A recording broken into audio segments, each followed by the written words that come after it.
Dumelang, Absheni, Sanbanani, Molweni, and a very warm welcome to the Spark Plug. My name is Bonisa Moto, and I'm so happy to have you around. If this is your first time listening in, thank you for finally joining us, and I hope that you stick around.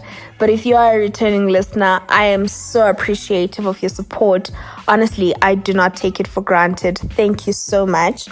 But either way, I hope that you get some value out of today's episode as I share with you 7 books that have positively impacted my life over the years. So on the 29th of May, 2020, I was challenged by Sbongiseni Mgolozeli on Facebook to share 7 books over a period of 7 days that have changed my life.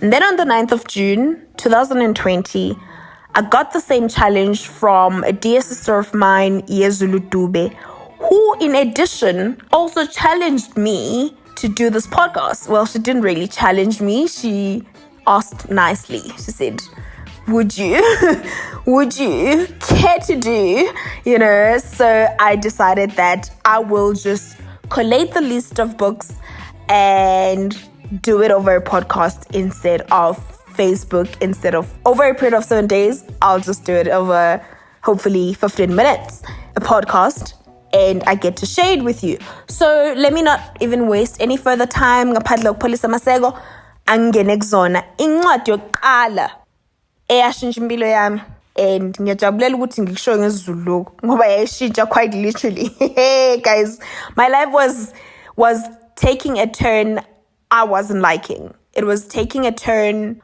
that was not good at all. And this book changed my life drastically. It's The Monk Who Sold His Ferrari by Sharma. So, uqala kwami ukuyifunda le ncwadi kwaku-2014. Khona umngani wami wanginikeza yona, ngikhumbula kahle kwaku-June, sihamba ngebhasi siya eLimpopo for a national conference. And this friend of mine tossed out the book to me.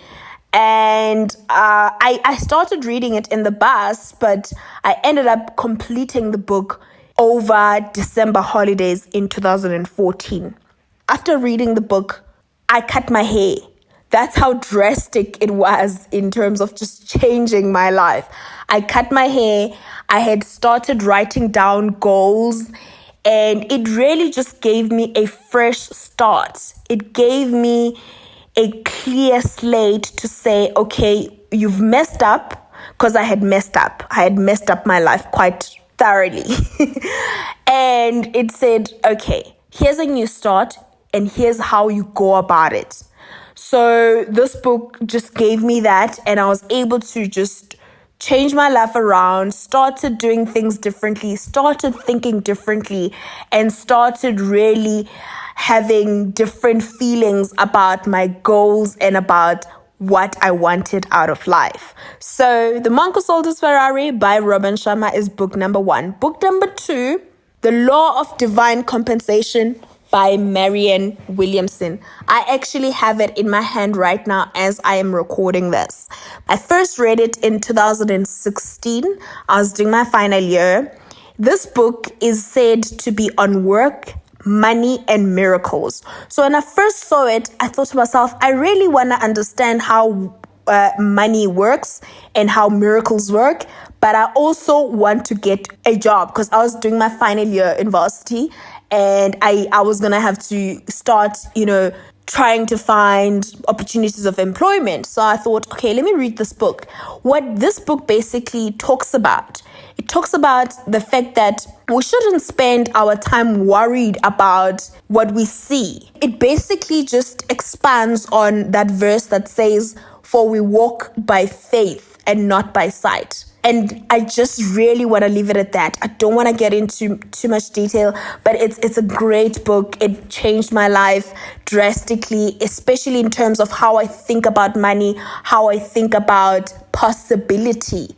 What is possible? I think everything is possible because of this book.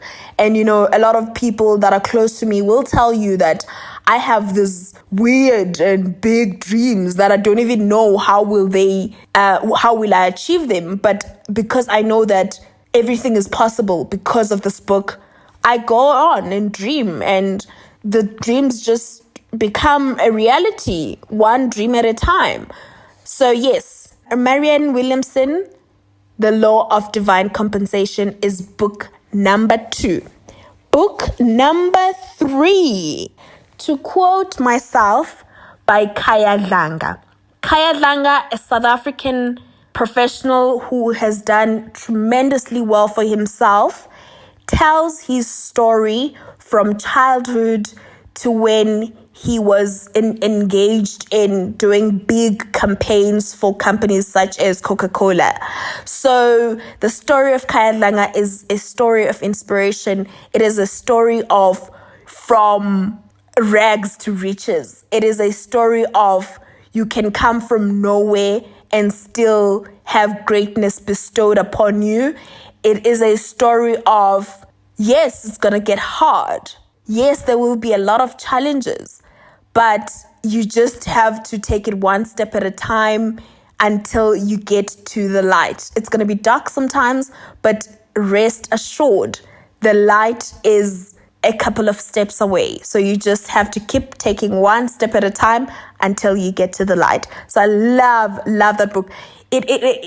Actually, when I read the book, another thing about Khaya is that he's friends with Trevor Noah, by the way, for those of you who don't know him. So what I love about Khaya is that he's funny. He tells his story in a funny way. I could relate so much to that book. I think the first 4 chapters of the book, I felt like he was writing about my life. But also, he's funny, so he tells his story in a funny way, so you don't even feel like you're reading a book, like you feel like he's telling you jokes. You're just sitting with someone who's telling you jokes. But you also get to points where you cry.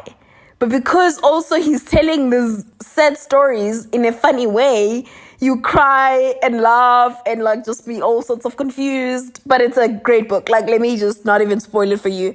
It is an amazing book, to quote myself, by Khaya Dlanga. And an interesting fact about it, apparently at some point it was ranked the second most stolen book in bookshelves or bookshops in South Africa.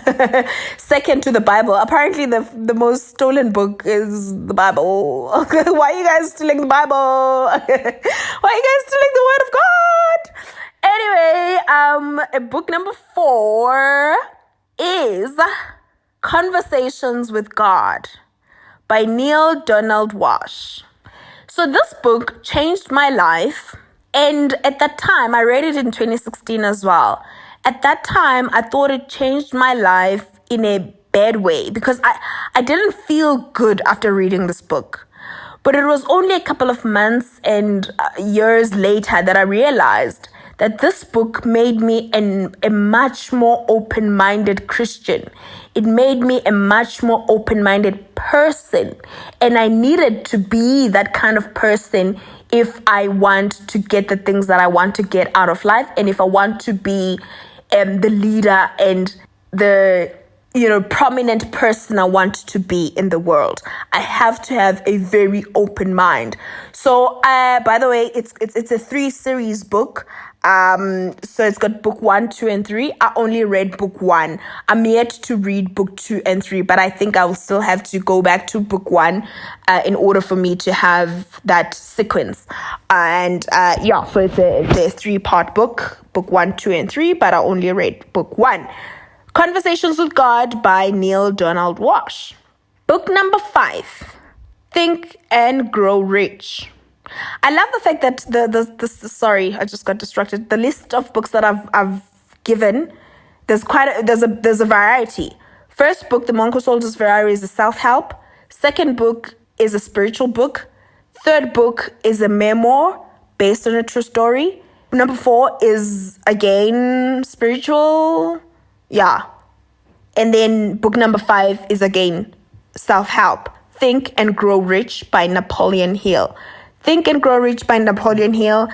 It is the grandfather of self-help books. If you don't like self-help books and you don't want to read a lot of them, just at least read this one. What I love about it is how detailed it is in how you do do the right things, or how do you do the things that will get you to success or will get you to money. So I love the fact that it's very detailed. I love the fact that Napoleon spent years observing successful people, observing the people that had reaches. So when he writes this book, he writes from a point of facts, and he's got a very factual narration of how to get to your reaches. So I really, really loved Think and Grow Rich. I first read it in 2016 as well. I also read it this year just before lockdown. That was the book I was reading. So I love going back to books that I've read. I love going back to books that have changed my life and have impacted my life, because in that manner because when you read a book, for example, when I read a book I read in 2016 when I was still in varsity, slaps differently now, 4 years later. And now I'm in a complete different state of mind and, socioeconomic conditions even, So I love going back to books, and I think anyone and everyone should try that, to say if a book changed your life, you should consider reading it again at some point in your life. You can't just read it once and forget about it. So that was book number 5, Think and Grow Rich by Napoleon Hill. Book number 6, my favorite. love this one. So book number 6, actually the 2 last books I hold them so dear to heart. Book number 6 is Lean In by Sheryl Sandberg. Sheryl Sandberg is a businesswoman who is the current chief operating officer at Facebook. And in this book, she talks about a lot of things, but pertaining women, work, and their will to lead. So what I love the most about this book, or my biggest takeaway from this book, is that, because I still hold it dear to heart to this day. In addition to the external factors that we as women get to experience going against us when we're trying to get into leadership positions, when we're trying to make it in our careers, in addition to that, there's also internal barriers that as women have. And those will, sort of hold us back from getting the things that we want to get, from achieving the success that we want to achieve. And so she talks about that, and she unpacks it to such detail that, I've got an example that I always share on my WhatsApp statuses, and I don't know how safe this space is, but I will share it as well. That, one of the things I learned from this book is that as a woman, when you are doing a presentation at work, or when you are expressing your particular view in a work environment, in a professional setup, try to minimize the amount of time or the number of times you say, I don't know if I'm making sense. Try to not say that, because the minute you're saying, I don't know if I make sense, you are implying that you don't believe that you are making sense. And because the world is already up against you, they will just hold on to that and decide not to believe that you are making sense, even if you were making sense.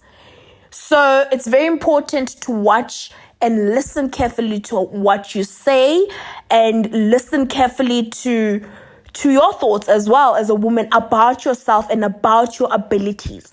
So I don't even want to waste it, spoil it for you. I really just want you to go get it for yourself. If you are a woman and you are driven to succeed in your career, I think this book is a definite go-to book for you. I'd really recommend it. Highly, highly, highly recommended. So yeah, next time you read it, you must say that comes highly recommended by Boniso Moto.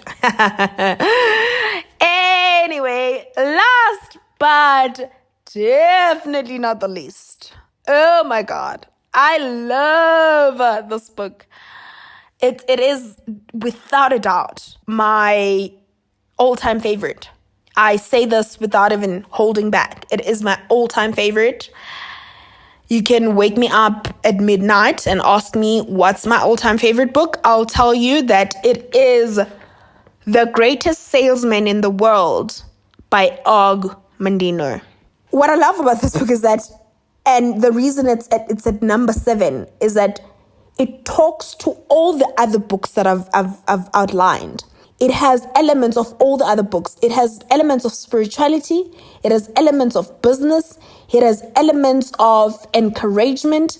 It has elements of reality, but it's so short. It is so compact. That book is like 110 pages. That's how small it is. But it is packed with gems, classic, timeless nuggets.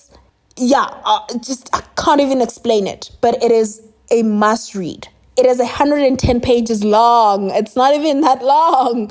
It's short. It's super short. So even the 110 pages, actually, I think 10 of those pages are just blank. So it's far less than that. I think I'd recommend that book to anyone. So yes, that is just about my list, and I am so happy that I finally recorded this podcast and that you will get the benefit of listening to it. And again, I really, really hope that you take something out of it, and thank you so much for listening to this one, and I'm so appreciative. I wish you all of the best. I hope that you're still staying safe. Sanitize, wash your hands, put your mask on when you're going out to the public, and I wish you everything of the best. You and your loved ones, I hope that you're safe and you are well. How do I close again?